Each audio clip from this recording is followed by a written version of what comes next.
He lived among gods, but he was never one of them.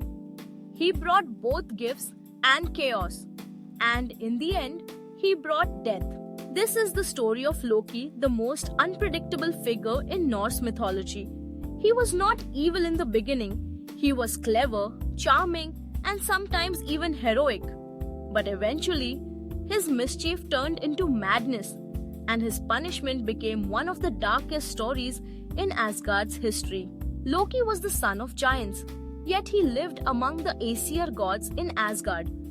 He was Odin's blood brother, a trusted companion, not by birth but by bond.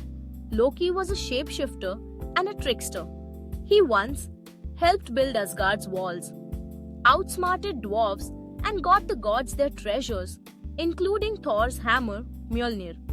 Even turned into a mare, mated with a stallion, and gave birth to an 8-legged horse, Sleipnir, which he gifted to Odin. He was brilliant, but dangerous. He crossed lines no one else would dare. Among all the gods, Balder was the most beloved, god of light, beauty, and purity. But he had a terrible dream of his own death. His mother, Frigg, in fear, made every object in the 9 realms vow not to harm her son. Every object, except one, a tiny sprig of mistletoe. It seemed harmless. The gods made a game of Balder's invincibility, throwing weapons at him for fun, watching them bounce away. But Loki saw the flaw. He fashioned a dart or spear from mistletoe and approached Hodr, Balder's blind brother. He whispered, "Wouldn't it be fun if you joined the game?" Hodr, blind and unaware, threw the dart. It struck Balder in the heart. He fell, lifeless. The gods were stunned. Silence swept through Asgard. A funeral was held. Balder's body was placed on a ship, set ablaze and pushed into the sea. Even giants wept. This was not a prank. It was murder, and it would change everything. Odin sent Hermodr, a god, to the underworld to bargain with Hel, the goddess of death and Loki's daughter, to bring Balder back. She agreed on one condition. If everything in the world weeps for Balder, he may return. And everything did. Plants, animals, Ymls, gods, humans, except one. A giantess named Thok refused to weep. Some say it was Loki in disguise. Balder was lost forever. After this, Loki went into hiding.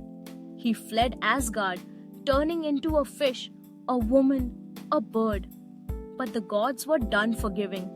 Thor and others captured him by tricking him with a fishing net, one he himself had invented. They dragged him back. But they didn't just punish Loki. Loki's sons were torn from him. Vali was turned into a wolf and forced to kill his own brother Narfi. Narfi's entrails were used to bind Loki to 3 massive rocks in a dark cave. Then the gods placed a venomous serpent above his face. It dripped poison onto his skin, burning and scarring him forever. Only Loki's wife, Sigyn, stayed. She held a bowl to catch the venom. But when she turned to empty it, even for a second, a drop would hit Loki's face.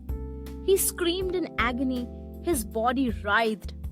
The Norse believed earthquakes were caused by Loki's pain beneath the earth. Loki will not suffer forever. When Ragnarok comes, the end of the world, Loki will break free.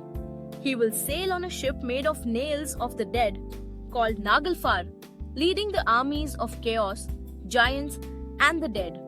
He will fight the gods one final time. He will battle Heimdall, the guardian of Asgard, and they will kill each other.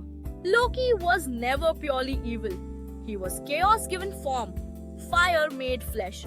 He brought the gods their greatest gifts and their greatest curse. His laughter shaped the world. His fall will end it. Thanks for watching. Please subscribe and like for more videos.